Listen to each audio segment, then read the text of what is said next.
จะลึบอ่ะกินไม่เป็นโอ้ยกินบ่เป็นไปไหนสู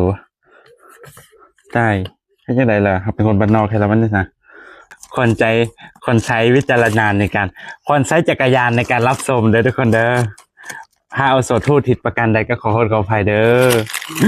นี่ทุกคนมันคืออะไรอ่ะอยู่ด้านในโอ้มันหนักเด้อเนี่ยว้าวโอ้ว้าววันนี้ก็หิ้วไปแต่หิ้วมากทุกคนเนาะสวัสดีครับคุณครูที่น่ารักสวัสดีครับโอ้ยอัดวิดีโอแล้ว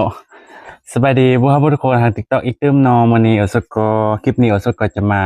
แก้เครื่องที่ว่าห่างฮานห่างฮานห่างฮานและฮานอายเนาะที่อยู่ในสปปลาวของเฮานี้ในการค้าขายเนาะเพิ่นก็ได้ส่งมาให้อสดใส่เนาะ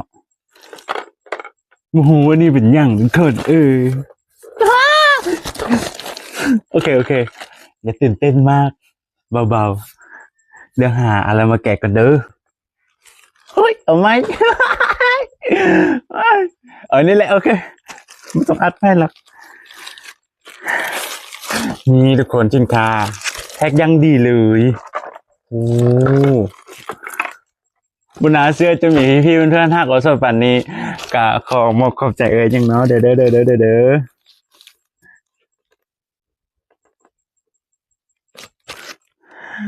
คนส่งเนี่ยทุกคนมันมั่วแล้วว่า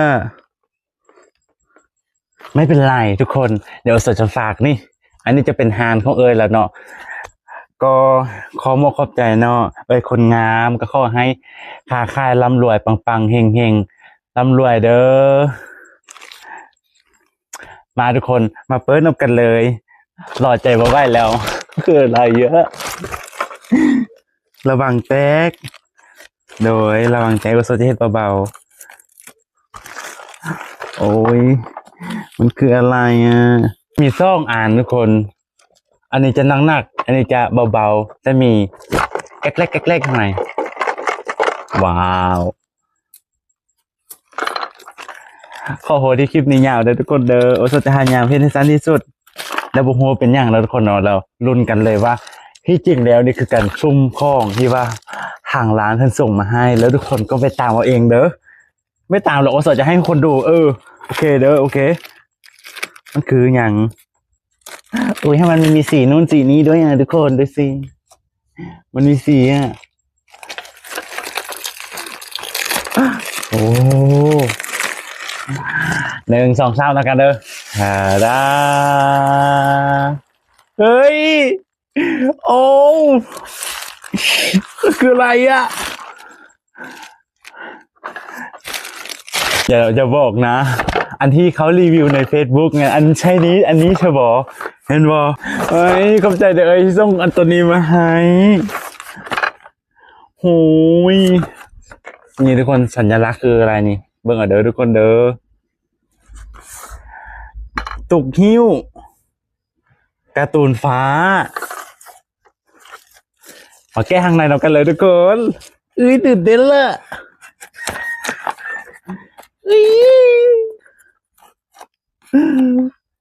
ถ้าไม่รักจริงซื้อไม่ได้เลยทุกคน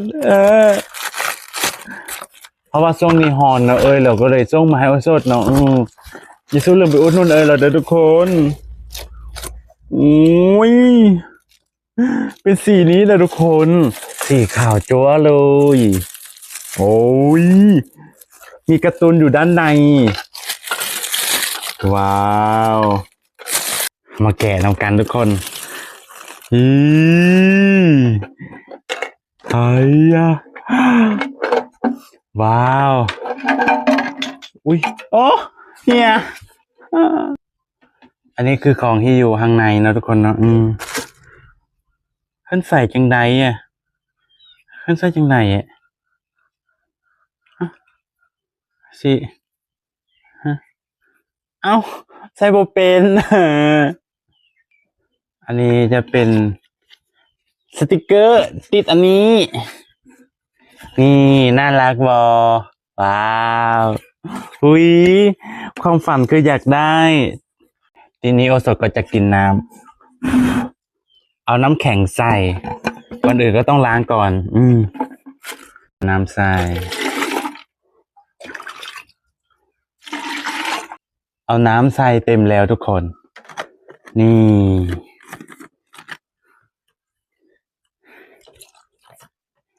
นี่ข้างในก็จะเป็นตุกดีโดทำไมน้ำมันมีขุ่นๆนะ มีดักแด้อยู่ด้านในด้วย แล้ววิธีเปิดยังไงล่ะเนี่ย โอ้ย อย่างนี้เหรอจะลึบอ่ะกินไม่เป็นโอ้ย กินบ่เป็นไปไหนสูตายให้ยังไงล่ะครับเป็นคนบ้านนอกแค่ละมันนี่นะกินจังได้ละลูกโอ้อย่างนี้นี่เองทีนี้ก็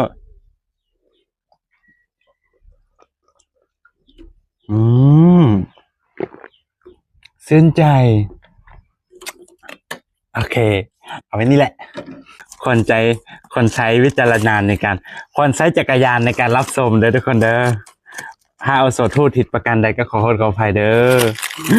นี่ทุกคนมันคืออะไรอ่ะอยู่ด้านในโหมันหนักเด้อเนี่ย ว้าว โกกาชิลาแดง แม่นบอกส่วนโอโซอ่านเท่งบอก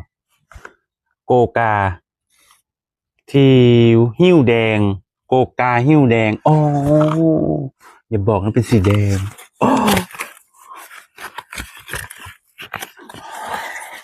มาทายนำกันหรือมาลุ้นนำกันด้วยทุกคนหนึ่งแม่นมาดู โอ้ my god โอสดตาทิพย์อยู่ไหนอ่ะโอ้อยากได้สีแดงนี่ไงกาสีแดงกลายเป็นสีฟ้าเป็นสีเขียวโอ้ยทุกคนสกรีนมันงามๆทุกคนเนี่ยอเมซอนหุยอยากได้อเมซอนมาตั้งนานแล้วทุกคนไม่เคยได้อ่ะว้าวโอ้ใส่กาแฟด้วยทุกคนด้วยเด้อโอ้ใส่กาแฟโอ้ยดีเลยทุกคนหิ้วสบายดีเด้อเฮียทุกคนโอ้ว้าววันนี้ก็หิ้วไปแต่หิ้วมากทุกคนเนาะสวัสดีครับคุณครูที่น่ารักสวัสดีครับเนี่ยเข้าใจหางติ๊กตอนเข้าใจคนงามที่ส่งสินค้าดีๆไม่ว่าสดใสนะจะเป็นกระติกน้ำอุ่นกระติกน้ำเย็นนะทุกคนเนาะการความร้อนเนาะก็ขอให้ลำเลยรวยค่าๆมามั่นอย่าลืมไปอุดหนุนยูฮานเราเด้อทุกคนนี่ขอขอบใจทุกคนที่รับคลิปที่รับชมคลิปมาจนฮอตมื้อนี้ตอนนี้เนาะขอขอบใจหลายๆเด้อบ่เคยมีสิ่งของแบบนี้โดนแล้วเนาะก็ขอบใจที่นับโนนส่งให้สดใสนะช่วงนี้ฮอนก็ขอให้ซุ่มเย็นเด้อขอร่ำรวยเด้อสาธุขอบใจบ๊ายบายขอบใจ